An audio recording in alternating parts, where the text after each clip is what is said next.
সহজে ক্ষুদ্র ঋণ প্রাপ্তি ও শিল্পের প্রয়োজনীয় কাঁচামাল না পাওয়ায় নানা সমস্যার মুখে পড়ছেন ক্ষুদ্র উদ্যোক্তারা। তারা বলছেন, ব্যাংকগুলোর 25% ঋণ ক্ষুদ্র ও মাঝারি শিল্প উদ্যোক্তাদের জন্য বরাদ্দ থাকলেও তা বিতরণ করা হয় না। রবিবার রাজধানীর আগরগাঁওয়ে শুরু হওয়া এসএমই পণ্য মেলার উদ্বোধনী অনুষ্ঠানে এসব কথা বলেন তারা। 8 দিনের এই মেলায় প্রায় 350 প্রতিষ্ঠান অংশ নিয়েছে। ক্ষুদ্র ও মাঝারি শিল্প উদ্যোক্তাদের উৎপাদিত পণ্যের প্রচার, প্রসার, বিক্রয় এবং স্থানীয় ও আন্তর্জাতিক পর্যায়ে বাজার সম্প্রসারণে এসএমই ফাউন্ডেশন 2012 সাল থেকে জাতীয় এসএমই পণ্য মেলা আয়োজন করে আসছে।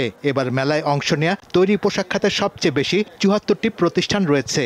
এছাড়া হস্ত ও কারুশিল্প, জুতা ও চামড়াজাত পণ্য, পাটজাত পণ্য, কৃষি ও খাদ্য প্রক্রিয়াজাতকরণ সহ নানা ধরনের এসএমই পণ্যের পসরা সাজিয়ে বসেছেন উদ্যোক্তারা। শিল্পের নানামুখী সমস্যা উদ্যোক্তাদের উৎপাদন ও বাজারজাতকরণ বাধার মুখে ফেলছে। র মেটেরিয়ালটা আমাদের একটু প্রাইসটা যদি আরো লো করা যায়, এটা আমাদের জন্য খুব ভালো হয়। যেমন মেটাল অ্যান্ড অল, এগুলোর প্রাইস অনেক হাই, বিকজ আমাদের প্রত্যেকটা প্রোডাক্টই মেটাল অ্যান্ড উড।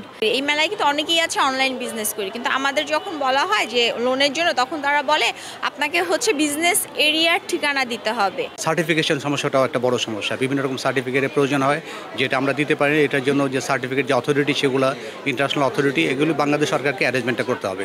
রবিবার রাজধানীর আগারগাঁয়ে মেলার উদ্বোধনী অনুষ্ঠানে বক্তারা জানান, ক্ষুদ্র ও মাঝারি উদ্যোক্তারা সহজ শর্তের ঋণ ও সরকারি সহযোগিতা পেলে বেকারত্ব দূর হওয়ার পাশাপাশি ব্যাপক কর্মসংস্থান সৃষ্টি হবে।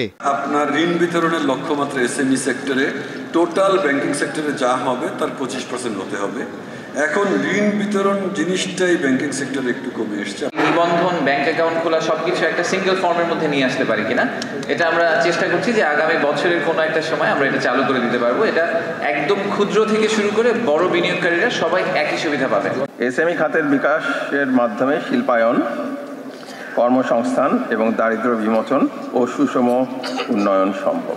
বর্তমানে বাংলাদেশের প্রায় 99% শিল্পই কুটির, মাইক্রো, ক্ষুদ্র বা মাঝারি খাতের অন্তর্ভুক্ত। আগামী 14 ডিসেম্বর পর্যন্ত প্রতিদিন সকাল 10টা থেকে রাত 9টা পর্যন্ত এসএমই পণ্য মেলা সবার জন্য উন্মুক্ত থাকবে। ক্লাস্টার উন্নয়ন, প্রযুক্তি, শাহরিয়ার ইমন, দীপ্ত সংবাদ, ঢাকা। উৎপাদিত পণ্যের